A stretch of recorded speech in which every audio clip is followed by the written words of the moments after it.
It is the middle of the night. You are lying on the ground in the open, and you are not alone. Somewhere out in the darkness, something is watching you. You cannot see it, but it can see you perfectly. It can smell you. It has been circling your sleeping body for the last hour, waiting for the fire to die down. This was not a nightmare.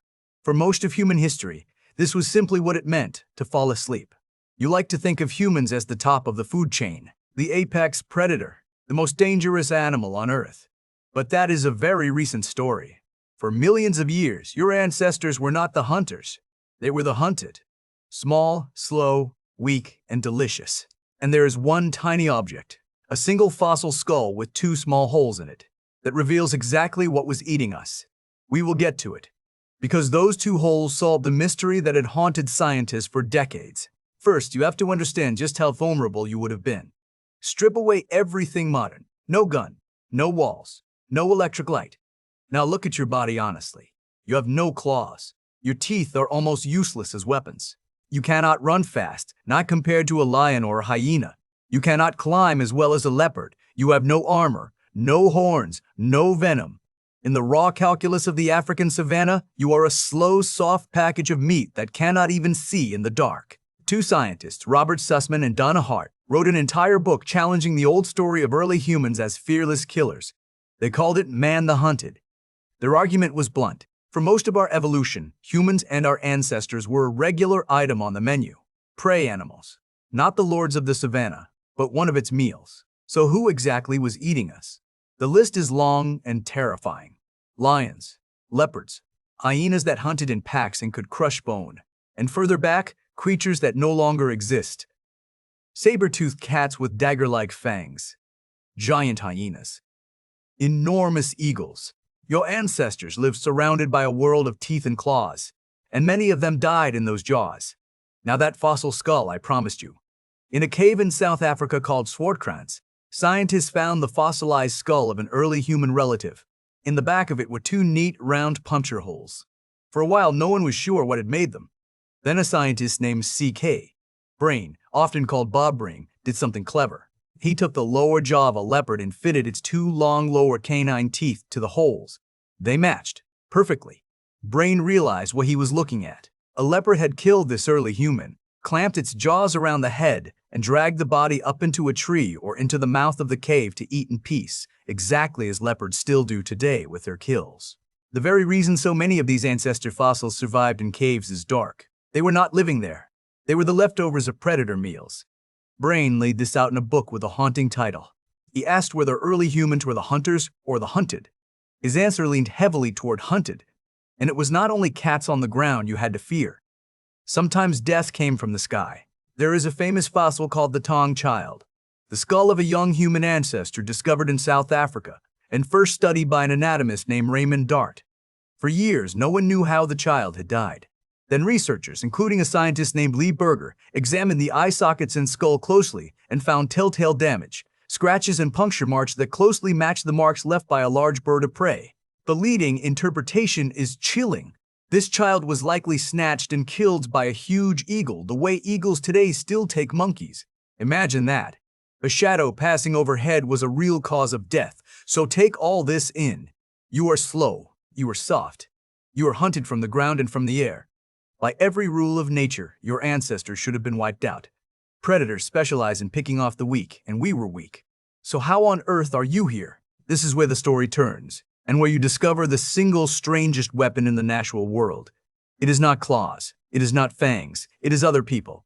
Your ancestors survived for one reason above all others. They did not face the darkness alone. They faced it together.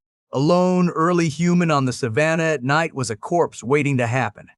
But a group of them, 20, 30, 40 individuals, was a completely different problem for a predator. Many pairs of eyes meant something was almost always watching. Many voices meant an alarm could ring out the instant a shape moved in the grass. And many hands meant that when a predator did attack, it did not meet one helpless victim. It met a wall of screaming, rock-throwing, stick-swinging apes.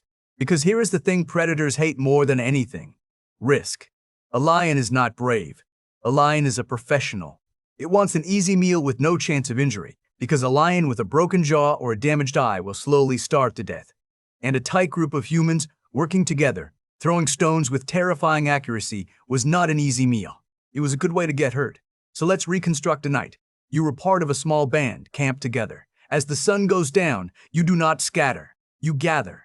You build a fire. And that fire does something magical. Its light pushes back the darkness, and its flames frighten animals who fear it by deep instinct. You take turns. While some sleep, others stay awake, feeding the fire, listening, watching the black edges of the camp. You sleep close together, bodies near bodies, so that no one is exposed and alone. And if something does come, you do not run, because running marks you as prey. You stand, you shout, you make yourselves look bigger. You hurl rocks and burning branches. And that ability to throw hard and straight was its own kind of superpower, letting your ancestors hurt a predator from a distance without ever touching it. Faced with a united, noisy, dangerous group, most predators do the smart thing. They give up and look for something easier. This is the great secret. Individually, humans were pathetic. Together, we were one of the most formidable defensive animals on the planet.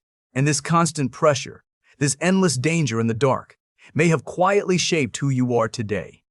Think about your own fears. Your fear of the dark. The way a sudden noise at night makes your heart slam. The primal dread of a snake, or of being watched, or of being alone in the wild after sunset. These are not random glitches. They are the inherited memories of a hunted animal. The descendants who felt that fear, who stayed close to the group, who kept the fire burning and startled at every rustle. Those were the ones who survived the night and passed their nervous edges onto you. And here is the final twist. That same pressure may have made us human in a much deeper way. To survive together, your ancestors had to cooperate, to communicate, to trust, to watch each other's backs and share the burden of the night watch. The terror of being prey may have been one of the great forces that pushed us to become intensely social, to bond, to build the very groups that today we call family, tribe, and community. The predators in the dark did not just shape our fears. They may have helped forge our togetherness. So think back to that night, lying on the ground in the open with something watching you from the darkness. You imagined it as a scene of pure helplessness. A weak animal, about to be eaten. But look again, and you will see the truth. You were never actually alone out there. Around you were others. A fire between you and the dark. A ring of watching eyes. Hands ready to grab a stone. The reason you exist is that 100,000 nights like that one were survived, not by the strongest individual, but by the strength of the group. You are the descendant of the ones who huddled close, who kept watch, who did not face the darkness by themselves. It is the middle of the night. Something is watching you from the darkness. And the only reason your kind ever lived to see the morning is that you were never, ever meant to face it alone.